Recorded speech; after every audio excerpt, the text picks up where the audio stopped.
you know where to sit, so. I know where to sit. Well, welcome. It's nice to see you again. Good morning. Can you Mid-morning. catch us up on what you've been doing since we last saw you?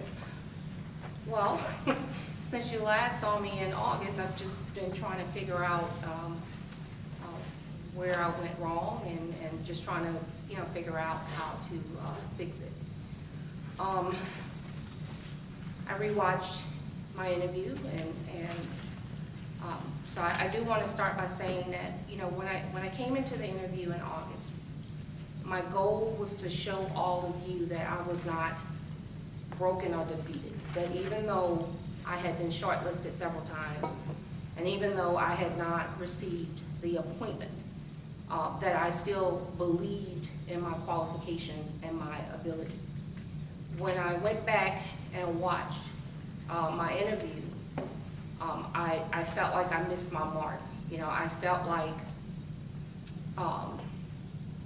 it may have been interpreted as this not being important to me. And so I want to assure each of you that becoming a judge is important. It is something that I have a passion to do.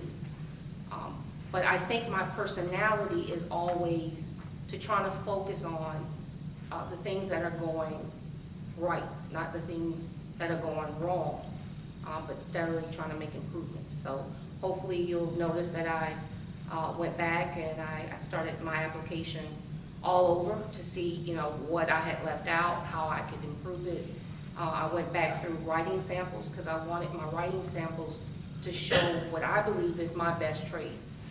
And it's the diversity of my practice areas, that I have demonstrated an ability to understand a lot of different areas of the law, and that I've proven that I am a student of the law. And so, I'm here today to ask you to believe in my abilities, to believe in my qualifications, and to give me another opportunity. Alicia, we have sent you a number of times, so I know you've been through the process with the governor. And tell us, what did you learn from the process that maybe that you could do differently or more, or in some way that might land more with the governor's office? From the interview preparation side, I have a binder that has now, when it started it was a 2-inch binder, and it's now I think a 5-inch binder, where I just am constantly trying to evolve my legal thinking so that when the questions come from the examiners, I'm prepared. I've taken to, I always make it a mission to understand who the audience is that I'm talking to, what interests them, what responses and what characteristics they are looking for. So I've really tried to work on improving my interview with them, the substance of it. Because it's a lot different from here. I mean, I don't take any of you for granted. I understand that you have an important role, but it's a little warmer here. And in Tallahassee, it's not as warm, and it's just sort of, let's get down to it. And you know that a lot of times you go up there and they've interviewed for 4 or 5 different, circuits. So they don't want any fluff. They don't want to be your friend. They want to know who you are in a very small window of time. So I've had to learn how to get there and get there quickly. As far as for the, political side, like I said, I continue to try to reach out to people that I believe have the governor's ear. But when I first started this process, it was a very trying experience for me, the whole political realm, because you're talking to people, and oftentimes you might think you have someone's support, and then in conversation, you're talking to someone else, and they let the cat out of the bag that person did this thing for this other person, and it was kind of deflating because I said, I don't understand. Well, I don't understand what this is, because I only know how to be me. I only know how to just say it like it is, and if I wasn't supporting somebody, I would say I either not say anything if I think it's going to cause some controversy, or they just question me on it, I'd say, well, I really wish you well, but, this is the person that I'm supporting. So I had to get out of trying to do it that way, where you're just reaching out to all kind of people in desperation. And I had to go back grassroots to people that know me, have relationships with me, and go to them and say, who do you know? Can you get me an audience with this person? Can you speak on my behalf? Because, I didn't do well in that sort of rat race. And I've tried to do it not just when there's appointments, but just as a part of my, everyday, not every day, but, when I see an opportunity to make a connection with somebody, I do it. But it's not just for this purpose. It's because it's based on my work that I do in the community, my work that I do in the courtroom. So if it doesn't result in a nomination, it's still not wasted time. It's still a real connection. I vetted you again, and I hear just the loveliest things about you from your references and from the judges you appear in front of. And I liked, it didn't strike me whether or not they were new writing samples, but I read them and they were excellent. I feel like your practice is very varied. Particularly what popped to me was a writing sample in a dependency case. Do you want to talk about sort of the varied nature of your practice and the different judges you appear in front of? I'm pretty sure I've appeared now in front of every judge in this circuit. Honestly, initially, the way it started as a private practitioner is there are times when business is slow and someone comes in and they want representation on a particular issue. Call it door law. You practice what comes in the door. Door law. And initially, when I started private practice, it sort of started in that manner. Pretty soon, though, I realized that it wasn't cost effective to try a lot of different areas, because I'm charging this one thing, but I'm having to work 10 times harder to make sure that I understand, the law in that area. And I came to learn that, Alicia, this is your better service to that person is to refer them to someone who already has that knowledge base and who can better assist them. And ultimately what would happen is, as long as I made a good recommendation and that person was satisfied with that attorney's services, I would eventually, if they needed some other work that was in my wheelhouse, come back to me. I get sometimes sort of bored with doing the same thing over and over.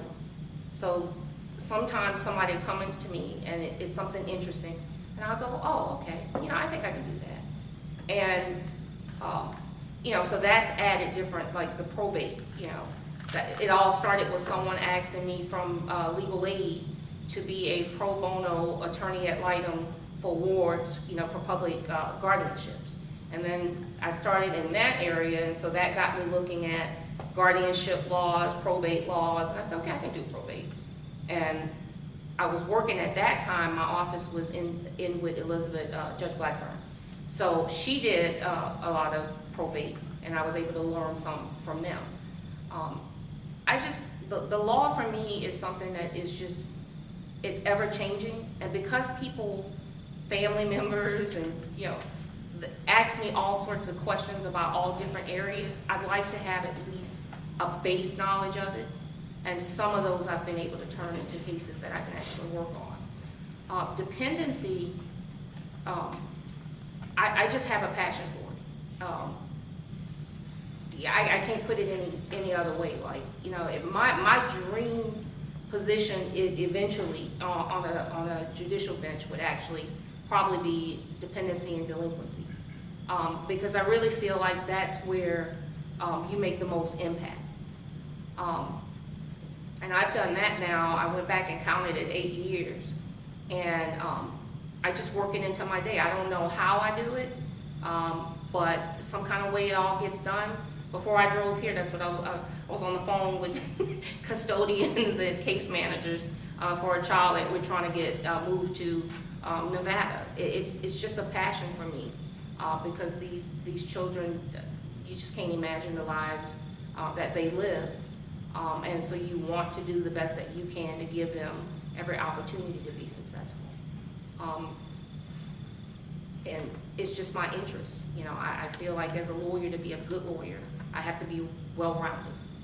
I can't just stay focused on one thing and feel like you can do this. No, you need to be more well-rounded. Let me ask you another question that I've been asking, I think, all of most of the folks who've gone up before. Just by virtue of math, more than 6 people are put in who've gone up before. So even if we send up people whose names have gone up before, we can't send up everyone who's gone up before. What makes you stand out among this pool of applicants, particularly the top tier of people who have come before the governor? Why should we send you up this time?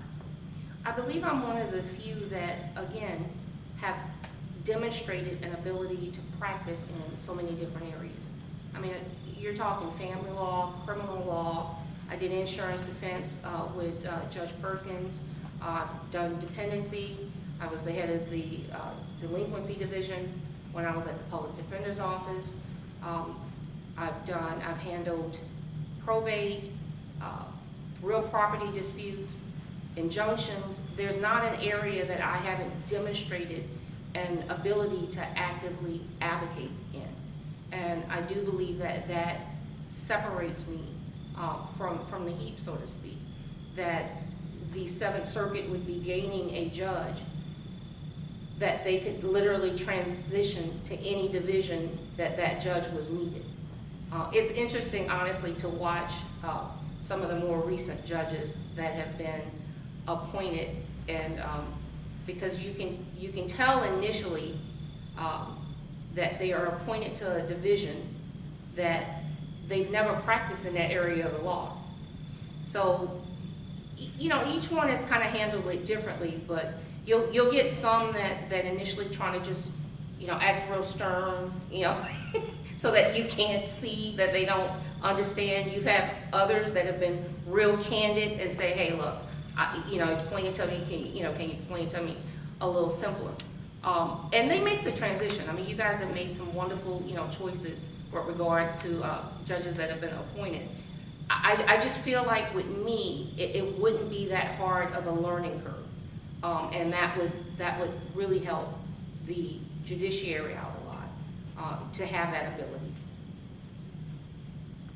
Alicia, we asked you last time about running, and talk about that a little bit. You said you would not be inclined to do that, but were you to be appointed, at some point you would. So talk to us a little bit more about why you would not be inclined to run for judge. I am inclined, but not right now. One of the things that I noticed from watching these judicial elections is the majority of your voting public is not very educated about what it takes to be a judge, what qualifications they should be looking for.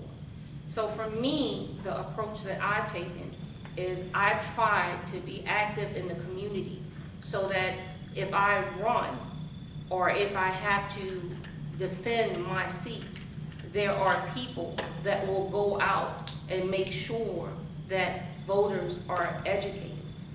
And so that when they go to that vote, you know, when they go to vote, they won't leave that box empty, or they won't just vote for the man or vote for the woman, that they'll know who I am. And so I've been trying very hard to do a lot of work in the community, because that's the biggest realization that I've had through this nomination process and through just these years of trying to study and understand how can I get here. I understand more now than ever that I can't do it by myself, and it takes time to sow those seeds, to make sure that when I'm voting, I mean, look at in the county election in Volusia County with Judge Fields when she was contested. I mean, the amount of people that came out to support her because of her involvement in the community. She didn't win the election because she was a female or because she was a minority. She won that election because there were people that she had helped, she had touched, organizations that she had worked with that put their people on the ground to make sure she retained that seat. I don't want to spend $50,000, $60,000, $70,000 hoping that they'll vote for me because I'm the woman on the ballot, or I'm the minority on the ballot, or I want to know that I have done enough in our community where people really support me and will go out and translate that into a vote. I'm not there yet. If I got the judgeship, I mean, I continue doing what I'm doing. I think that once you're a judge, the way I process it is, it becomes a little easier and harder at the same time. Because you have all these restraints on what you can say, what you can do, you know, to try to, you know, retain your seat. But my hope would be that my service, that my service on that bench and the work that I continue to do in our community would be enough to activate people to come out and vote for me and help me retain my seat. Anyone else? Wish to thank you for coming in. Does he know what you know by the end You sure? You sure? Okay. Well, thank you all so much. If I don't see you before, this circuit has been crazy in the last couple of years with these openings coming. So if I don't see you all, please have a wonderful, wonderful, and safe Christmas holiday. It's well done. All right, thank you. Look, I lost my purse. All right.